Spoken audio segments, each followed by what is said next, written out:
I'm an Emmy Award-winning camera operator with over 20 years experience at the highest network level. I've shot Super Bowls, Kentucky Derbies, Olympics, and even WrestleManias.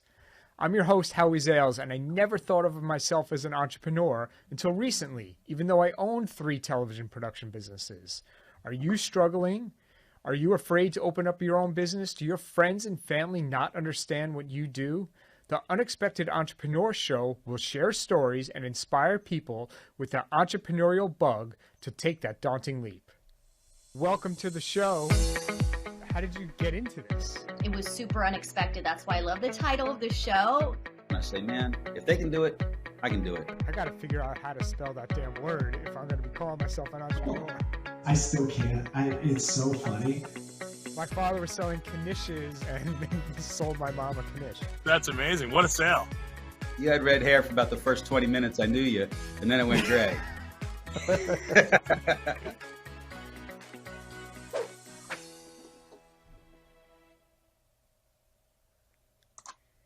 An established leader in the world of design, Stacy Garcia is a successful creative entrepreneur and founder of multiple business enterprises.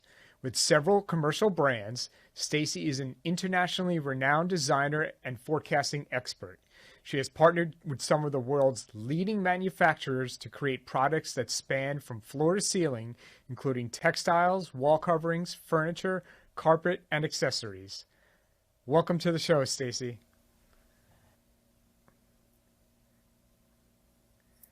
Hey, Stacy, welcome to the show. Hi, thank you. And thanks for the great intro. No problem. So honored and glad that you're able to join us. So tell us, your story is amazing. When did you know what you wanted to do?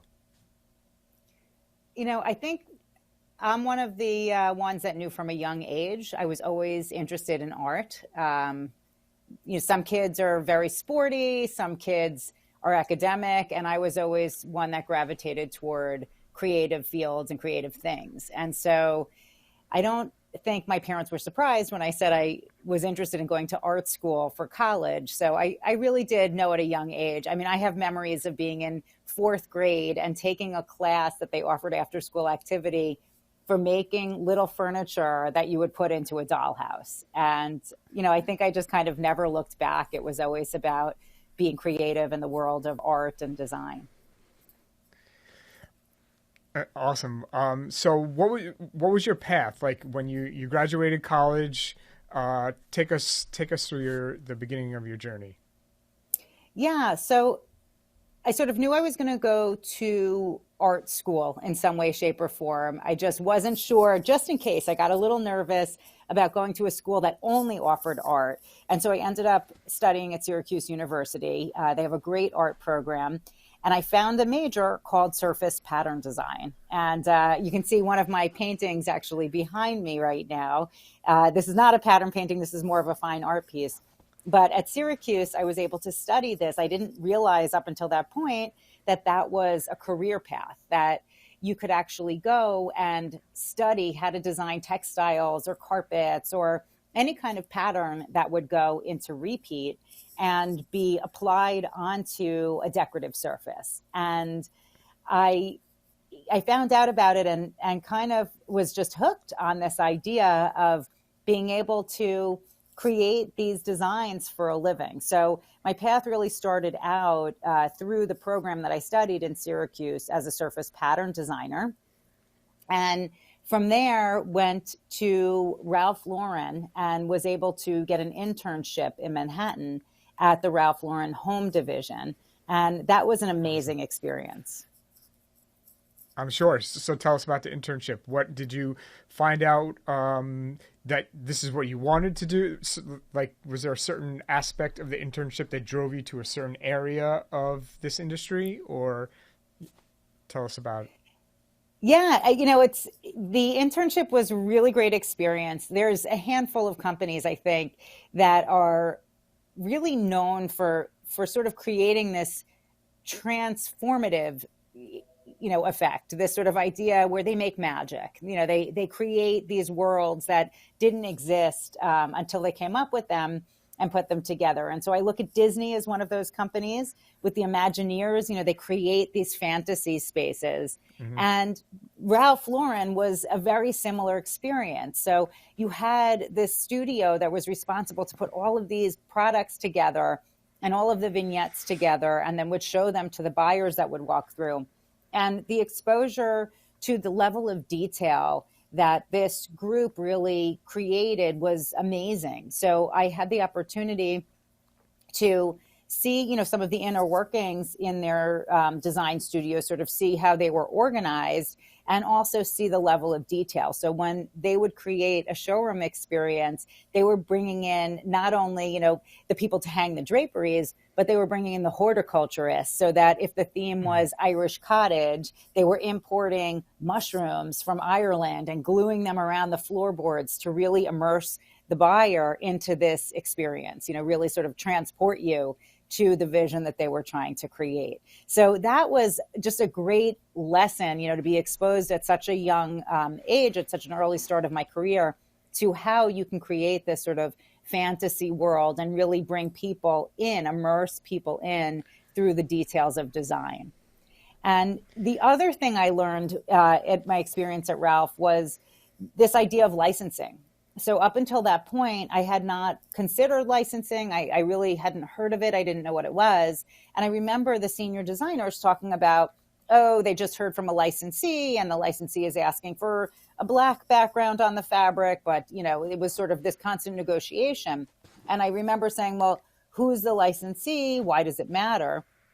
And they explained that the licensee was the partner that was helping to bring that vision forward. So at the time, Ralph Lauren wasn't directly working with factories. They were working through partners who would produce the various products, and then Ralph Lauren would get royalties off of the products that sold. And so it was this, sort of business concept too, that really planted seeds for how I was going to ultimately steer my own business. So it sounds like you learned a tremendous amount. I had an internship in college as well, and it put me on the path to success and what I wanted to do. So the value of internships is so important, and I think like all of our kids can benefit no matter what industry they decide to go to for internships. And I think it's more than that, but certainly to have the ability to be a fly on the wall at some of these meetings made all the difference. I learned so many great lessons during that time, but I really believe that a lot of it is just what you're open to learning, sort of keeping your ears open, keeping your eyes open, keeping your mind open, and being willing to ask questions and then consider the possibility. And that's really sort of the beginning of any entrepreneurial journey, right? Is to consider what is the possibility here. And I think I've always been really curious in my nature. I've always been a lifelong learner. And so that openness and willingness to sort of continue to question, continue to keep an open mind. I remember a conversation my grandmother used to echo back to me over the years as I was building my brand and building success with it, where she said, when you were young, I remember going to lunch with you in the city while you were interning, and you said, and I quote, "Hey, if he can do it, so can I. Why can't I do it? I'm going to do it too." And she said, you just knew back then that you were going to build something, follow your dreams, build something on your own, and really have, as she says, the chutzpah to go for it, to have that, you're not going to be too afraid to just do it, because what's the worst that can happen? And so I really believe that that's always part of the entrepreneur's journey, is keeping an open mind about things and going, that's something I never considered. And I'm constantly being inspired, even today, by new technologies, new things, new ways of driving my business forward. Right. So you did your internship, and your first job was where? So after Ralph Lauren, my first job was on Fifth Avenue. So there's a textile building. There was actually two textile buildings. One has now been converted into condos, but there were two textile buildings there. And I took a job at a company that was manufacturing. So I went from like this high-end luxury, well-known brand to really sort of middle America, I'm going to say, catalog product. So it was another totally different exposure to what the possibilities were and where you could apply your talent and how you could make money in the industry. So I took a job designing at a company called Cadillac Curtains and Oxford Draperies, doing patterns for drapes and curtains and some bedding that ended up in like Sears catalog and a company called Blair catalog. So, pretty inexpensive, and all had to be photographed so that the colors would pop off the page, because that's how the consumer experienced it. But it was a great education as well, because I was sent to the mills, I was going to the textile factories and really learning on the job about the technical process of producing the textile. So that was a great next step for me.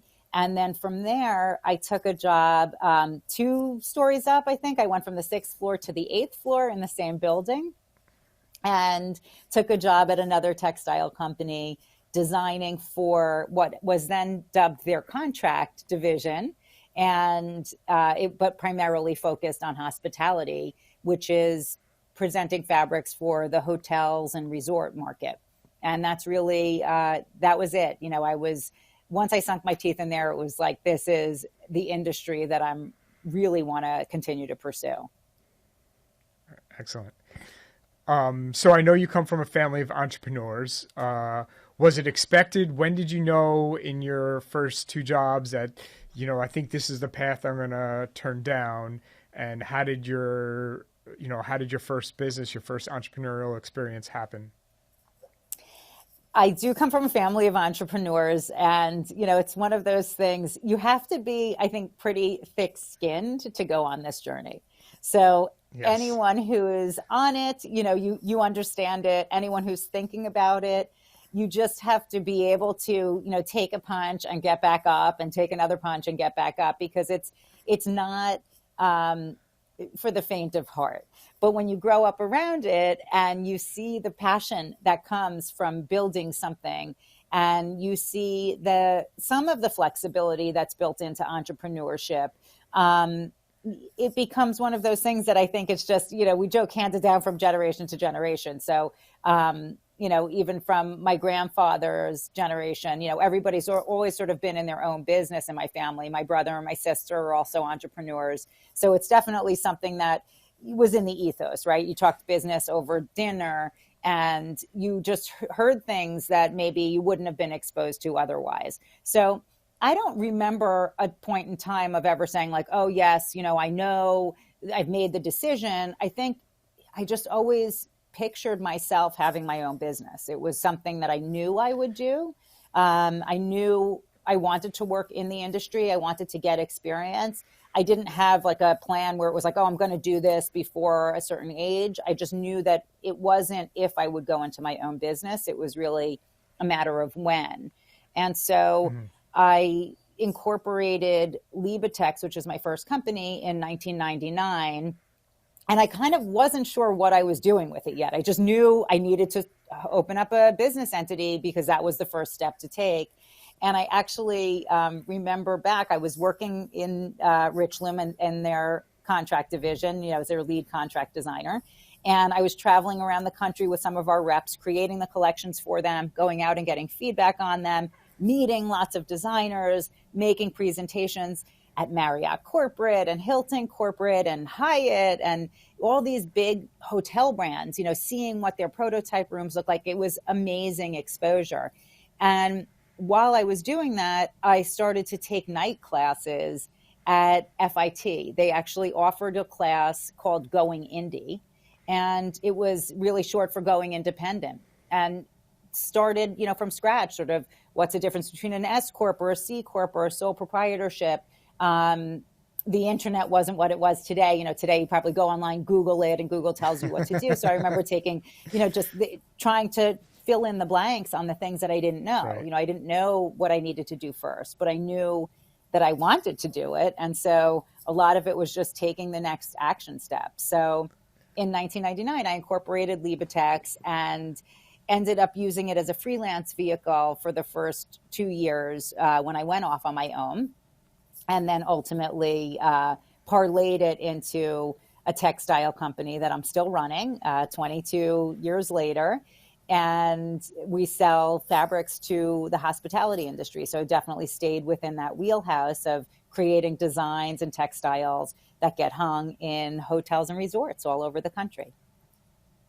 That's great. And, you know, that's you offered like a good piece of advice in the beginning there by, you know, going out and taking a course to learn things that you don't know, what you don't know, right? And you're always learning every day. And I'm constantly watching videos or reading or listening to podcasts to try to gain information on topics or areas in my field that I don't know. So yeah, that's great advice.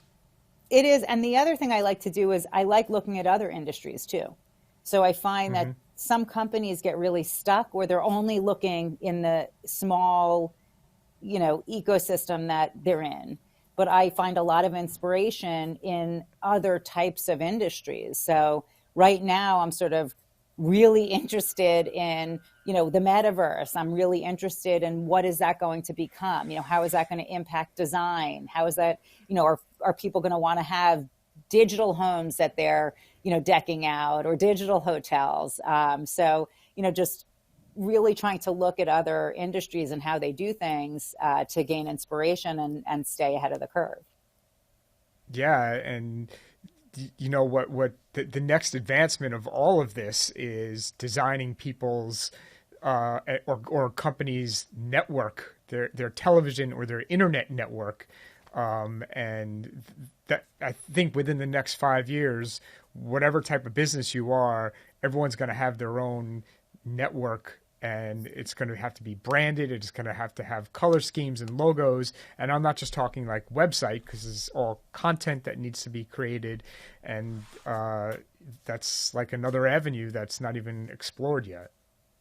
Oh, yeah. The whole thing is changing so fast. I had my first experience with the Oculus headset in a VR world. Have you done that yet? Yes. It's crazy. It's totally It'll make crazy. You sick. I know, but it was really amazing because it sort of tricks your brain. So, you know, I was trying to explain it to people saying, you know, we're all on these Zoom conferences all day long and we're in front of our screens, and you know where you are, right? You know, you're in your home office or your office, and your brain doesn't think that you've left the house. When you put the headset on, I attended a virtual networking event for my industry, and I felt like I was in the room with people. So, you know, I came back to my team. I said, oh, yeah, I saw Jill. I saw Jennifer. I saw Donald. You know, I saw all these people. In my head, I saw them.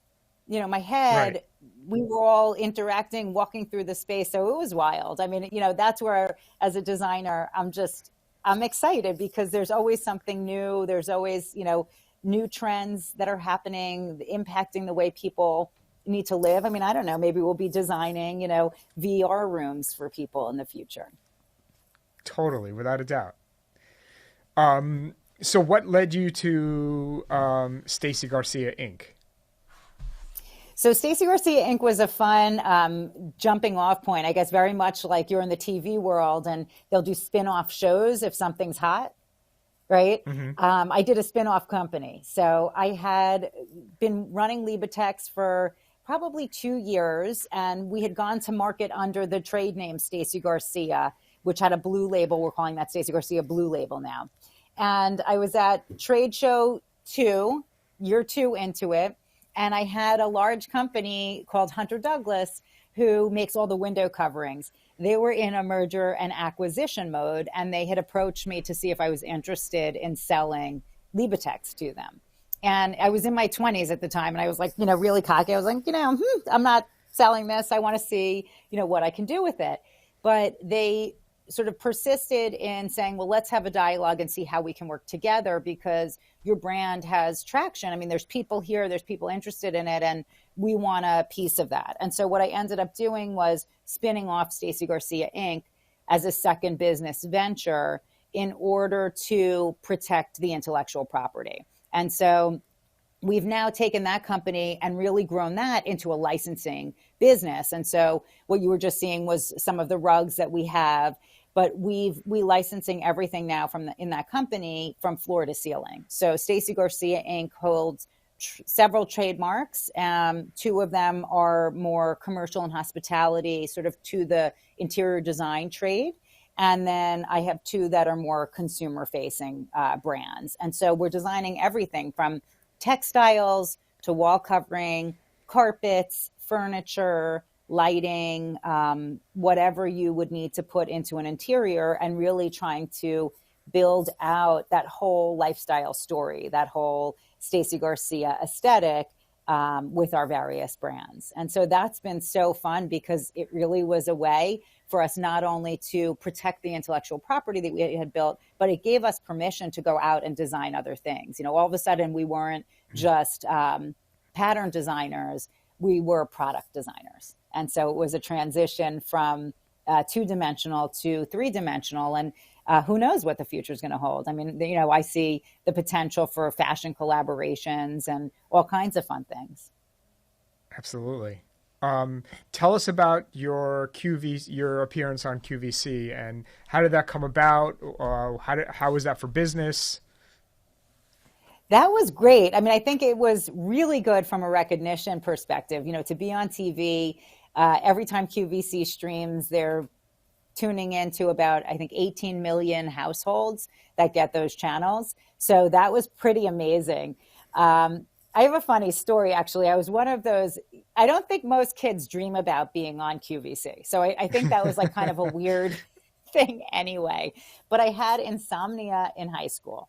And back in the day, as you know, because we're from about the same generation, there wasn't 24-hour streaming content like you can get now, you know, on your phone, on whatever device you want. It's nonstop. So at the time, you know, you'd kind of click through the cable channels, and there was a limited amount of things that you could watch at 3 a.m. And I remember clicking through and just watching QVC, like fascinated by this. You know, wow, look at these people. They go on air and they're paid to sell this stuff. I mean, what a cool job. And so it was one of those things, again, in the back of my mind, that I remember like, maybe I'll do that when I grow up. You know, maybe I'll be someone who can go sell things on QVC. That seems like a really fun career.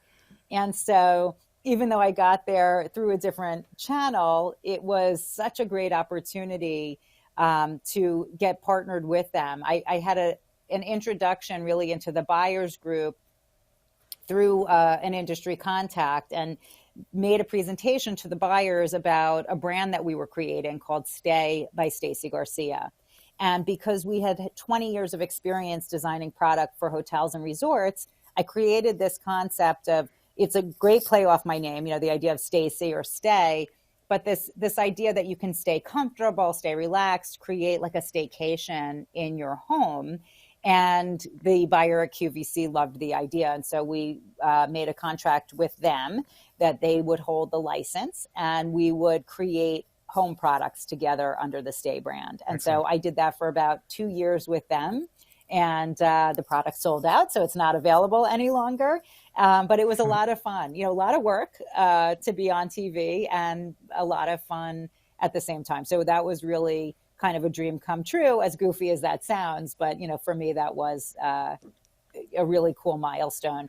And doing it really, it was pretty amazing, opened a lot of doors for me with other brands and other opportunities. So it's like anything else, you know, gaining that credibility does help to continue to sort of build momentum moving forward. Right. So just some entrepreneurial questions. Do you have a business coach? I have had several business coaches over the years, and use them for various things. It has been helpful to have people to lean on with different things. Right now, I actually took on a coach to help us with licensing. So as much as it's our core business, I know the plans we have are to grow it into a global brand. And so while we do have product that's distributed in 52 countries, what I find is that most of that distribution is through the trade. So it would be through hotels and resorts that are putting our carpets or wallpapers or furniture into their properties. It's not a consumer brand yet internationally, but that's my goal. And so we're working with a coach right now who has developed out other large brands, and, you know, is helping us to create the move forward plan.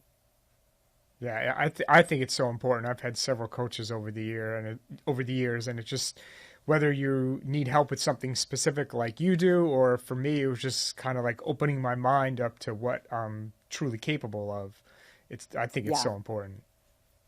It's great. The other thing I've done, which I really loved, and will plan on getting back into it, but I had done a mastermind group as well. Yeah. So different than coaching, but you're in a room. It was I was in one that was women entrepreneurs, but there's all kinds of mastermind groups, and so there were usually 6 to 8 entrepreneurs at a time that were part of the group, and we used to meet monthly. And then everybody would have a spotlight session. And so you would bring your goals or your challenges to the group, and you get this kind of, they call it the mastermind. It's the group think. It's, all of these people who are working on your problem together, opening up doors for you, introducing you to people, giving you good ideas on how to navigate business challenges. Because as an entrepreneur, it can be a very lonely journey if you don't have those kind of support systems.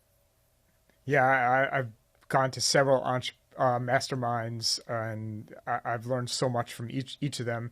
And then I went to an entrepreneurial weekend of about 80 entrepreneurs from around the world, and some of it was largely run by ex-military, but all the lessons that the military teaches were spun into how you can use those lessons in life and business.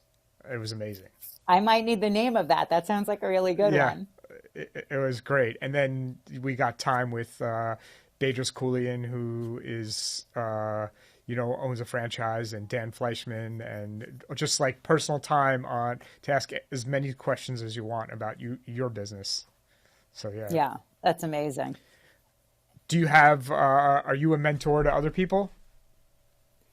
I am. And, I have nothing formal. I'm not, running a coaching business, but it's one of those things when people do reach out, I try to say yes as often as possible. It's interesting because not that many people I find are bold enough to even make the ask. And it's a really good reminder on the other side of the table that, a lot of people think about it, or they wish that they could ask the question, or they wish that they could get a half hour of time or an hour of time. But most people are too afraid to even ask. They're too afraid of the rejection of the no that they don't even go for it. So it is a good reminder. And, we've asked bold asks of people too. And many, many times have gotten yes, probably more often than not. And so that's a good reminder too. So yes, the answer is I do mentor people and stay in touch with them and try to, coach them. Excellent. Because I had so many people come before me who were willing to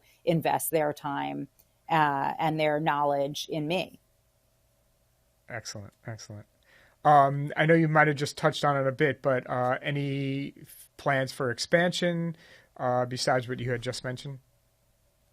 Yeah. So, you were asking about kind of how Stacey Garcia came about. It was the spinoff idea. We have grown it into multiple brands. Our latest thing is just about a year old. So we actually just launched Shop Stacey Garcia. And so as we've expanded from hospitality into the consumer market, we were getting asked from people, they'd see our Instagram, where can I buy that? What a pretty rug, or what a pretty pattern. And we were always saying, unfortunately, for years, we didn't sell to consumer. For years, it was like, well, if you want it, you need a 100-room hotel, and then you too can have that share, but you need 100 of them. So there were always high minimum quantities. So this was a really fun opportunity to expand as we developed out product beyond the things that QVC had exclusively, to really start to build a shop off of it. And so, the shop, StaceyGarcia.com, became a place for us to put together some of our patterns that we were designing. So we have peel and stick wallpaper that we create. We have a rug line. You can see that's me on the bench there. So that's the peel and stick behind me. The lighting that's there is part of our collection. We sell, accessories, everything from like those cool, little sculptures to artwork. And so it really became a blank canvas. It was a lot of fun for me and our creative director and our team to say, it doesn't all have to be product we've designed. I mean, we love great design too. And so we really were given the opportunity to act as merchants as well and be able to put together a grouping of product in the Stacy Garcia aesthetic. And that really is what we call modern eclectic. So I always come at things through a modern lens.